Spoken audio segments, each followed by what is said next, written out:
बिस्मिल्लाहिर्रहमानिर्रहीम। मैंने झींगों की कढ़ाई बनाई है, लेकिन आप कहेंगे ये प्रेशर कुकर में क्यों? गर्म रखने के लिए मैंने प्रेशर कुकर का इस्तेमाल किया है, ताकि खाते वक्त ठंडे नहीं हो जाए।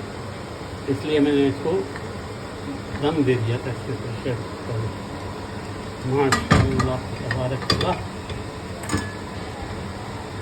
आपको निकाल के दिखाता हूँ। माशाअल्लाह तबारकल्लाह। ये कढ़ाई मैं तरकीब इसको लिख दूँगा।